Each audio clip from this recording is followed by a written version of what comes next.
Boa noite.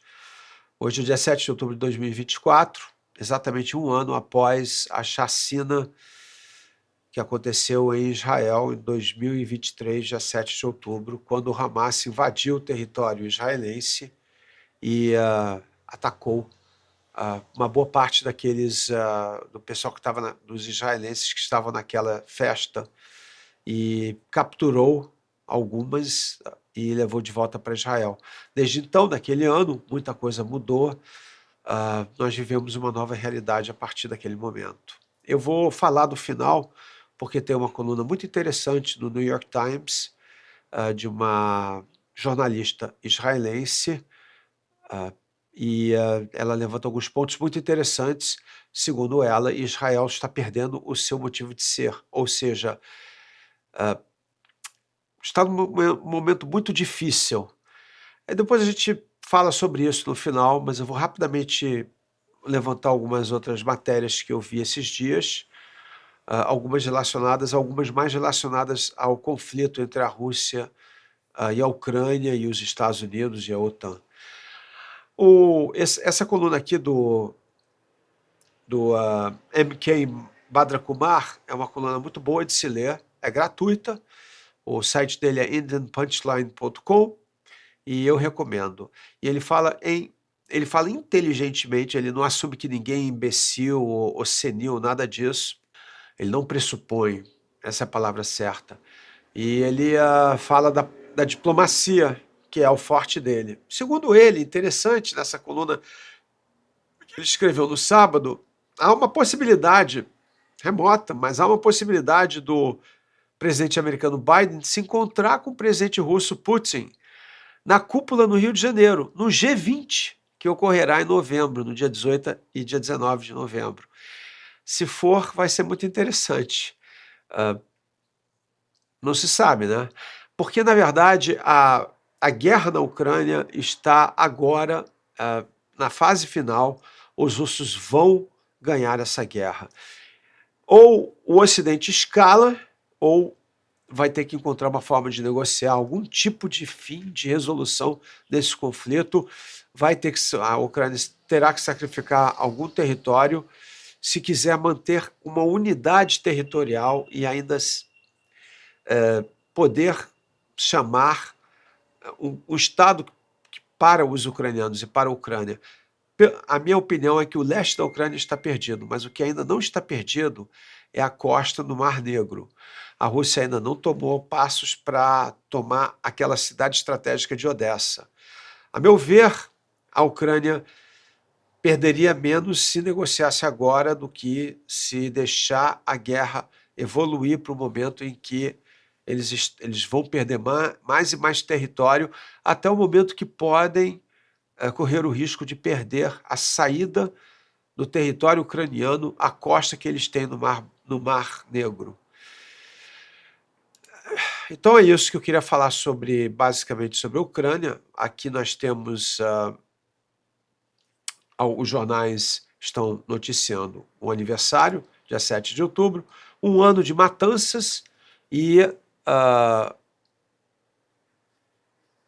previsões que, segundo a BBC aqui, o que realmente foi perdido foi aquela ideia israelense, uma ilusão israelense de que ela poderia continuar gerenciando o conflito, negando aos palestinos o Estado deles e gerenciando o conflito ad eternum.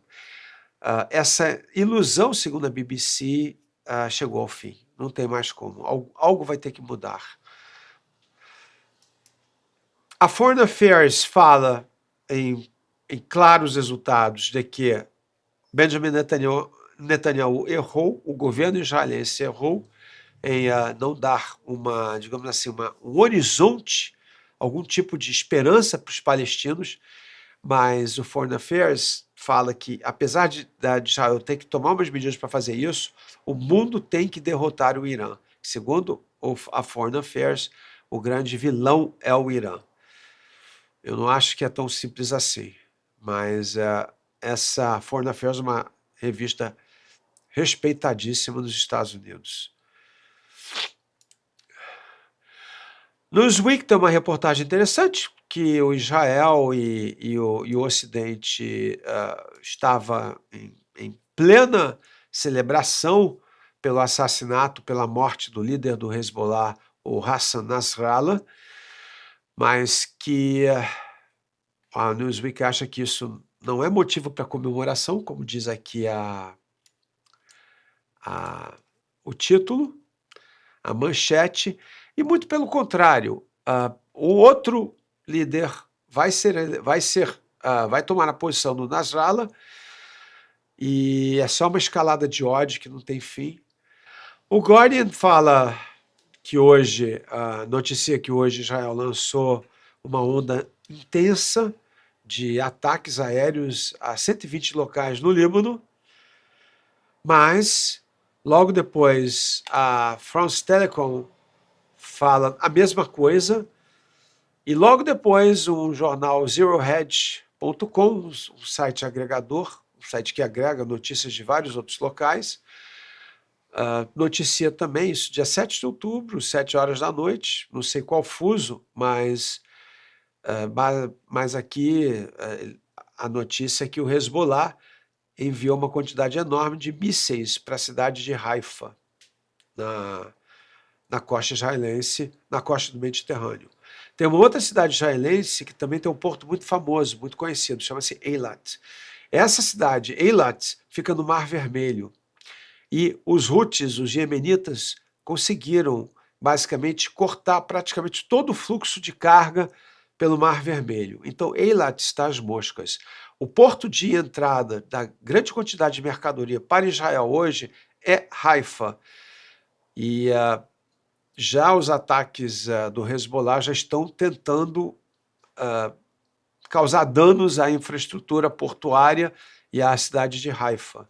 Politico, um jornal político nos Estados Unidos, lamenta o fato de que, apesar do Biden estar pessoalmente muito investido em tentar derrotar a Rússia na Ucrânia, é uma coisa muito... Ele, quando foi vice-presidente do Barack Obama, ele foi um vice-presidente muito ativo, não é sempre o caso. Como aqui no Brasil, nos Estados Unidos, o vice-presidente não tem autoridade formal. A única autoridade que ele tem é desempatar um voto se houver um empate no Senado. Quem vota o desempate é o vice-presidente dos Estados Unidos. Fora isso, ele não tem nenhum poder formal, autoridade. O que ele tem é o que é dado para ele pelo presidente, e o Biden foi muito ativo. Realmente ele foi um presidente muito ativo, um vice-presidente muito ativo, a favor da Ucrânia, sempre fortalecendo a Ucrânia quando os russos tinham tomado já a ilha a Crimeia, né? que do ponto de vista geoestratégico, é importantíssimo, de suma importância. Em inglês, eles chamam a Crimeia de Unsinkable Aircraft Carrier, ou seja, uma ilha que tem o poder de projetar força para todo o Mar Negro. Apesar disso tudo, o Biden se vê agora tendo que desviar o seu foco para Israel e para o Oriente Médio, que se tornou muito mais importante para os Estados Unidos do que a Ucrânia, que também estaria, de qualquer forma, fadada a perder. Eventualmente, um dia, a estratégia do Ocidente, dos Estados Unidos, era ir sangrando a Rússia pouco a pouco, tornar a vitória cara. Mas eu acho que muito difícil que realmente eles não soubessem que, eventualmente, a Rússia ia prevalecer nesse conflito. E aqui nós temos o Sonar 21, que é um site publicado pelo Larry Johnson. Larry Johnson foi um oficial da CIA americana, e o que ele acha é que, após o ataque do Irã, na sexta-feira, ou no dia 1º, na segunda-feira passada, contra as instalações de Israel, o Irã lançou 180 mísseis. Uma boa parte desses mísseis realmente atingiu o alvo. Não foi como em abril, no dia 15 de abril, quando eles lançaram um salvo de 400, mas não eram só mísseis, eram mísseis e drones lentos. Os iranianos deram aviso prévio praticamente para os Estados Unidos, montaram uma defesa, não houve nada, nenhum dano. Esse ataque no dia 1º de outubro, agora 6 dias, teve muito mais sucesso, atingiu bases aéreas em Israel, e Israel está hesitando, segundo o Larry Johnson, realmente Israel, logo após o ataque no dia 1º de outubro, ameaçou revidar imediatamente, mas já se passaram quase uma semana e não fizeram nada. E segundo o Larry Johnson, é porque Israel está hesitando. Por que hesita? Porque o Irã demonstrou habilidade de conseguir atingir bases, mesmo com os famosíssimos sistemas de defesa israelenses. O Irã realmente atingiu as bases, e Israel tem 6 termoelétricas, Israel tem 2 portos, Israel tem 2 refinarias. Então, algumas poucas plantas, 50% da água que Israel consome vem de 3 ou 4 plantas de processamento de água do mar. Então, com 500 mísseis, estima-se que o Irã conseguiria paralisar praticamente o país se atacasse e se tivesse algum tipo de êxito em atingir esses objetivos. Então, é uma situação, não é o que a gente lê nos jornais aqui no Brasil, que Israel tem um domínio total. O Irã tem uma capacidade de revidar e é muito forte. O que eu realmente queria falar hoje é sobre esse editorial, um editorial muito interessante dessa Mayrav Zonstein, uma analista israelense, que ela questiona, sabe, qual é o valor um Jewish homeland, ou seja, um país para os judeus, se esse país desiste e faz pouco caso de tentar resgatar a vida dos inocentes, dos civis, nesse caso, aqueles que foram capturados pelo Hamas e estão lá como reféns dentro do território lá de Gaza. E depois ela fala, claro que o foco dela inicial é Israel, mas ela chega e fala, olha, não se fala mais da dor dos palestinos, não são todos terroristas do Hamas. E, no entanto, até uma própria população nem considera mais os palestinos, só se preocupa com aqueles reféns, mas, como ela diz claramente aqui, é uma destruição de Gaza que é praticamente sem fim e sem objetivo claro. E já morreram mais de 40 mil pessoas. Isso são os números dela. Tem pessoas que dizem que já ultrapassa 200 mil mortes.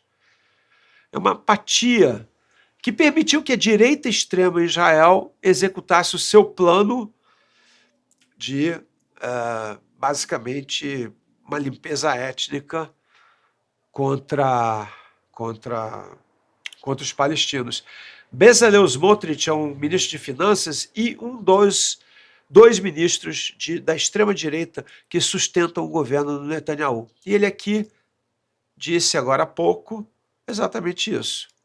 A minha missão na vida é construir a terra de Israel e impedir um Estado palestino. Bem, notícia para todos os países do mundo, porque aparentemente há uma resolução das Nações Unidas que diz que a Palestina seria estabelecida no território que era de controle da Palestina em 1967. Ou seja, Gaza, a Cisjordânia inteira, sem os assentamentos e com direito de retorno de uma população palestina que fugiu nas décadas seguintes, após 1948.